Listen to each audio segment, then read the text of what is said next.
right. Welcome back.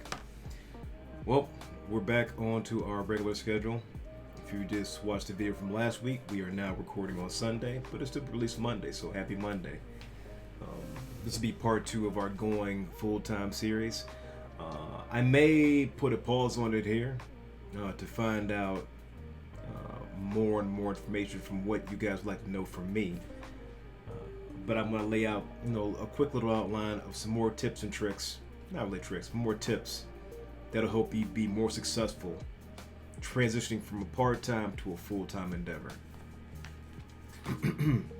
And hopefully the branding be caught up pretty soon for the actual channel, and I can start doing actual intros to these videos with some minor editing.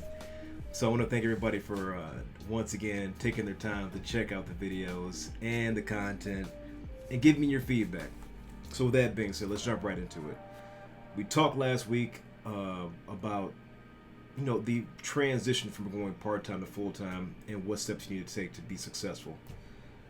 Today I'm going to be going over some of the things that are going to be integral to your success once you have income rolling in, and what to do when that income slows down. And today, it's my first time I actually took notes. I'm taking notes and stuff, so I'm actually semi-prepared to talk about our conversation. But when money's rolling in and things are going really well, there's a very easy trap that most creators and most business people can fall into. And that's getting comfortable. That's getting too comfortable with the success that you're enjoying, and then you become complacent and you take what you've been offering for granted, and you take the people that have been helping you out for granted. And that's when business and everything can spiral out of control. I haven't experienced this yet because I'm so wary of it, but what you want to be mindful of is keeping what you offer as up to date, as quality as possible, to maintain and grow the success that you're in. So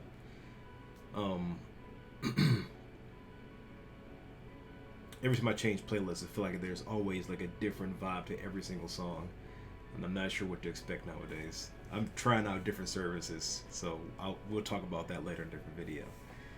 But that comes from research into the latest techniques, the what's hot, what's not in your space, and that could be in content creation, that could be in graphic design, that could be in video production, that could be in it extends to almost every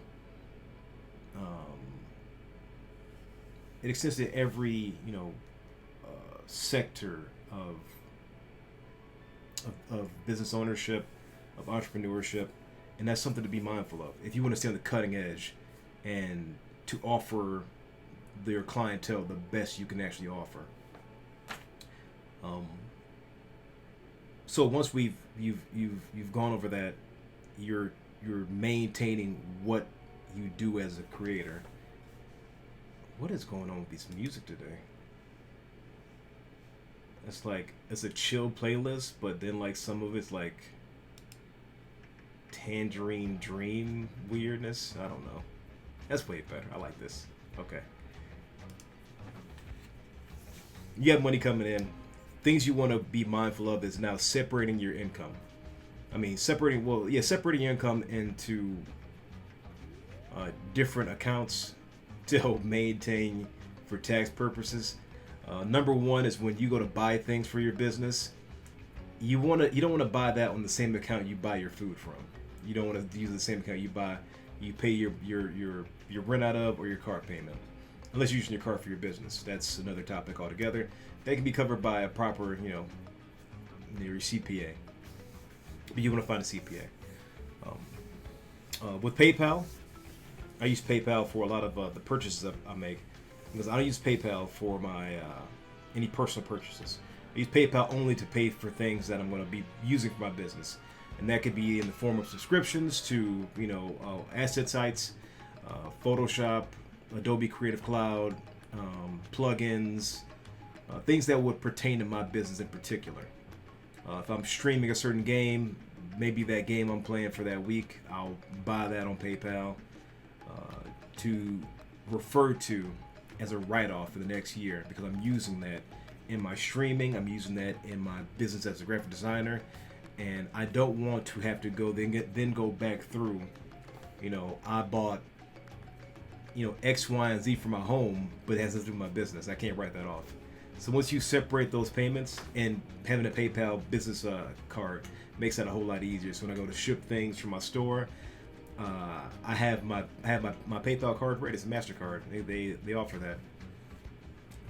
That draws right from the PayPal account. And when I have to go back and itemize all my deductions, it's right there and it's easy to find. So that's one big headache you just alleviated right there when it comes to tax time. And tax time, even with the CPA, is not fun. It is not fun. But the second thing I'm going to say about that is the income you are making. You want to keep about 30 to 35% of everything you make in a separate account for taxes. It may not come to be 35%, maybe less, it may be a tad bit more, but it's really a tad bit more. You want to keep that in a separate account for tax purposes, because you don't want to be caught like I was my first year of business. This is a mistake I made. I had income, I was doing great, making a good amount of money, and then when taxes came around, I was like, oh, I owe the government how much money's with how many zeros? Which I had to get on the payment plan. You don't run from your taxes, because they'll catch up with you and they'll put a lien on your house and they'll take it away. So this is poor advice here. If there is a problem, you can't sort out your taxes and you can't pay them back immediately, contact your tax agent and let them know your situation, and they'll put you on a payment plan.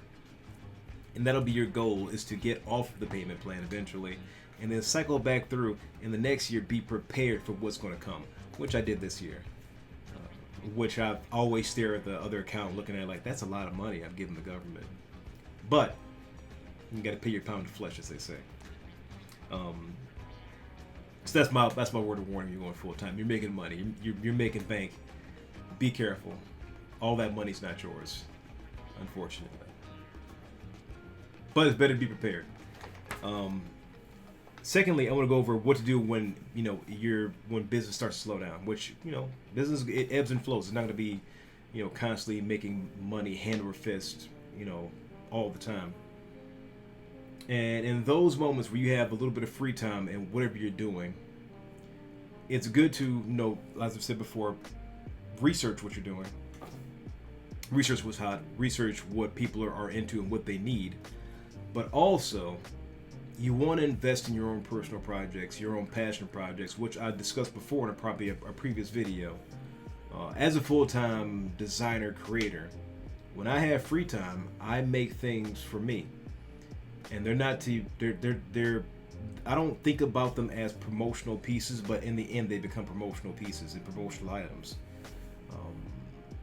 Things I do for practice, small little off-the-cuff memes I'll transfer into a design that may translate into actual funds. Trends.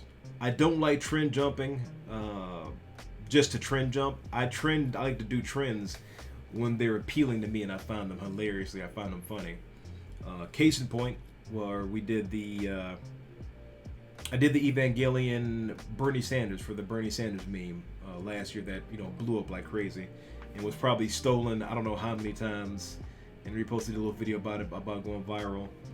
But I had a little time in my day. It took me about a couple hours to draw up Bernie Sanders and the Evangelion style, and I produced that and put that out and put it on t-shirts and mugs and everything like that, and I probably cleared like $300-400 in a couple hours work. And I did that because it was fun. You're going to have things where you think you want to make something and you have some time, and instead of like putting that time into something else, like watching a TV show or playing a video game for a few hours, sketch those ideas out and then try to flesh them out because they will bring you joy, not because they'll make you money. Because all those ideas will not make you money, but they can attract new clientele. And from a few things I've done just for myself, like sketches. People like my single pencil sketches. People have seen the pencil sketch and like, can you do that for me? And I'm like, yeah. And just my pencil sketches alone have netted a few $1,000s in commission work. So you kind of want to go where your interests are when you have the time, and we all have the time, especially if you're working from home and your business is already in full flight. Be experimental. Be experimental. Find a little bit of time in your week, not even your day. Find a little bit of time in your week to be experimental with an idea you may have, and because those pay dividends in the end. Those pay dividends, and that downtime can be a little bit depressing, but you can't be held back and then get into the spiraling mood of nothing's happening. Sometimes you have to make things happen, and it's a constant like ebb and flow. But you got to know how to ride those waves as best you can, and to navigate those lows as best you can. That is one of the most important things you can learn as an entrepreneur. And the last thing I'm going to go over is when people approach you for your personal designs for merchandising. Like I have the Conquer brand under my, that's kind of like my thing. When people approach you for things you may make, your independent ideas, and they want you to make it into stickers or shirts or et cetera, et cetera, et cetera, you have to be extraordinarily careful about what you go ahead and produce, because you may end up with a back stock of all these stickers and shirts that are just sitting around that you can't sell because you took the advice of two people on Twitter. That can be very, very disheartening, and you've just lost a lot of money on top of it.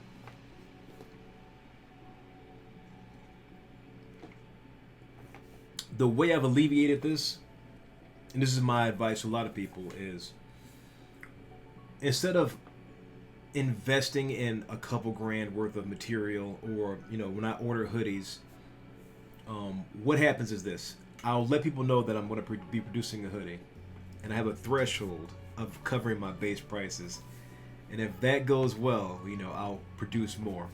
And what I mean by that is, if you want this hoodie, you have to pay for it now. The hoodies aren't made yet. What I do is I mock up a hoodie, I mock up a t-shirt design, and they're for pre-order. Now, once you start making, hundreds of thousands of dollars, you can make 100. You can make 100 t-shirts, 100 one-off t-shirts for yourself, and not have to worry about it. You can, put those wherever you want because you've got the income.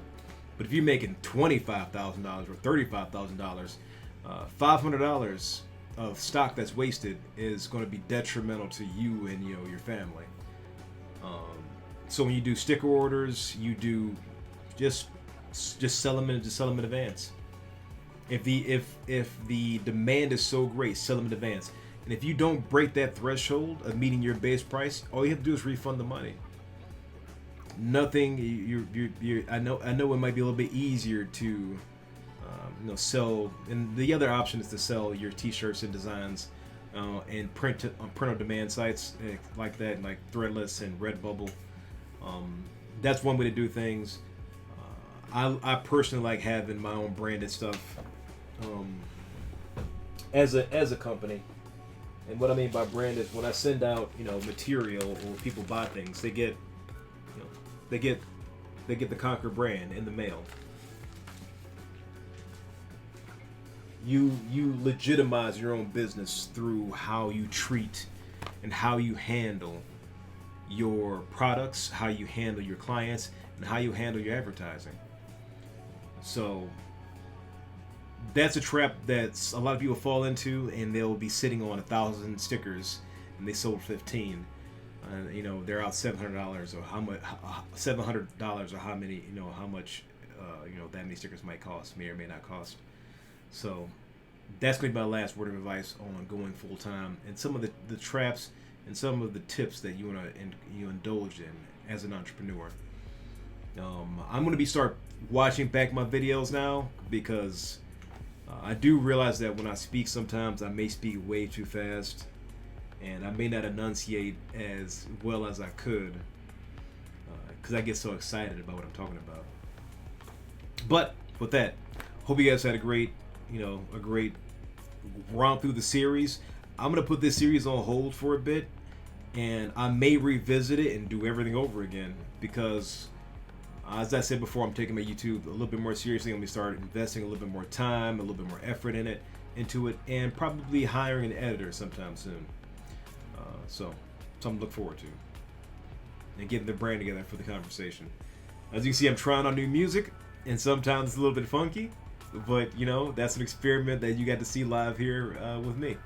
As always, check out King's Coast. Well, we can use code word conquer at King's Coast. The camera's all set up weird. Oh, there we go. 10% off your coffee at kingscoast.com. And I started putting out the outline for our next course, emote animation, fundamentals and concepts, and hopefully we get that released really soon. Outside of that, stay tuned. My Twitter, Young Khan, or Instagram, Young Khan, and thank you guys so much for stopping by and checking me out. See you guys next week, and keep fighting a good fight.